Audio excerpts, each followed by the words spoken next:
के माध्यम से पढ़ा और देखा होगा कि भोपाल में फ्रांस की घटना को लेकर एक प्रदर्शन होता है। प्रदर्शन में हजारों की संख्या में लोग एकत्र होते हैं। उसमें मैंने क्लियर कहा कि जो घटना फ्रांस में घटित हुई है उस पर प्रदर्शन फ्रांस में करो। मध्य प्रदेश और हिंदुस्तान की धरती पर प्रदर्शन करने की आवश्यकता नहीं है, क्योंकि मध्य प्रदेश की और हिंदुस्तान की धरती पर मुसलमान सुख और शांति और अमन की जिंदगी जी रहा है। 5 टाइम की नमाज पढ़ रहा है, इसको कहीं कोई पाबंदी नहीं।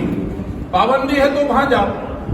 उस पर कुछ लोगों ने बदतमीजी की और मुझे जान से मारने की धमकी दी कि आप जानते नहीं हम मुसलमान हैं, हम तुम्हारा कत्लेआम कर देंगे, हम तुम्हें मार देंगे। जो हर्ष कमलेश तिवारी का उत्तर प्रदेश में हुआ वही हर्ष रामेश्वर शर्मा तुम्हारा होगा। तो एक तो मैं मुस्लिम कट्टरपंथियों को क्लियर बता देना चाहता हूं कि हे मुसलमानों, इस्लाम को दीन ईमान का घर मानो तो ये इस्लाम भी चलता रहेगा और खुदा की बंदगी भी होती रहेगी। जिस दिन तुम आतंकवाद का समर्थन कर दोगे, पूरा विश्व तुम्हारे खिलाफ युद्ध लड़ेगा। आतंकवाद को समर्थन नहीं है देश में, आतंकवाद का समर्थन नहीं कर सकता हिंदुस्तान, और इसलिए आतंकवाद का जो समर्थन करेगा हम उसका खुला विरोध करेंगे। मौत से डरने वाला रामेश्वर शर्मा नहीं है। राम ने पैदा किया है, राम ही पालेगा, मारने का काम भी राम ही करेगा। दूसरा कोई रामेश्वर शर्मा को मार नहीं सकता। तीसरी बात मेरे मुनव्वर राणा साहब से कहना है, मुनव्वर राणा साहब, जब आप इतने बड़े साहित्यकार हैं, आप चौराहे पर जब शायरी करते हैं, पूरा हिंदुस्तान आपकी शायरी को सुनता है। आप कहते हैं कि नबी का अपमान होगा तो हम सर कलम कर देंगे। मैं पूछना चाहता हूं, आपने ये भी कहा कि राम का अपमान होगा तो हम सर कलम कर देंगे। जब एम हुसैन ने भगवान राम की, महावीर की, गौतम बुद्ध की, गुरु नानक की, सीता माता की, दुर्गा माता की नग्न चित्र बनाए, तब मुनव्वर राणा साहब आप कहां थे? तब एम हुसैन का सर कलम की घोषणा क्यों नहीं की गई? उनको क्यों नहीं कहा, उनका सर कलम क्यों नहीं किया गया? तब आप कहां थे जब अफगानिस्तान की धरती पर भगवान गौतम बुद्ध, जिसको संपूर्ण हिंदुस्तान तथा गौतम बुद्ध के नाम से जाना जाता है, और गौतम बुद्ध के प्रति हमारी अगाध श्रद्धा और निष्ठा है। संपूर्ण अनुसूचित समाज भगवान गौतम बुद्ध के शरणागत है।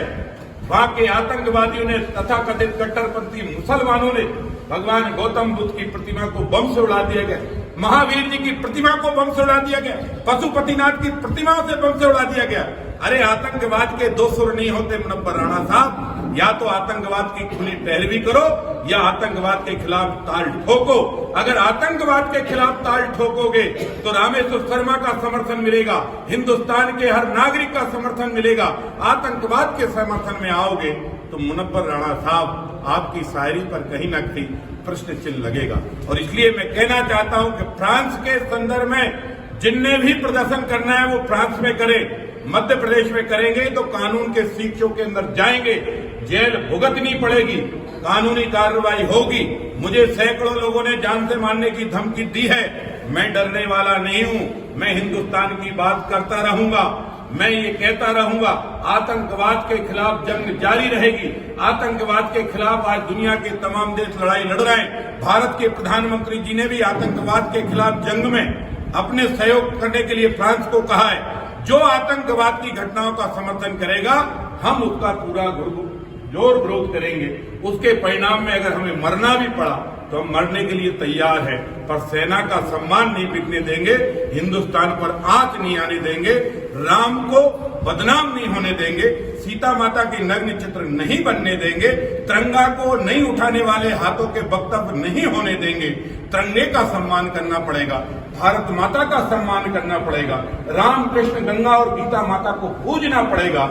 इसलिए फ्रांस के संदर्भ में प्रदर्शन करने वालों, फिर मेरी प्रार्थना है, प्रदर्शन भोपाल में नहीं, दिल्ली में नहीं, अलीगढ़ में नहीं, फ्रांस में जाके करो तो ज्यादा बेहतर होगा।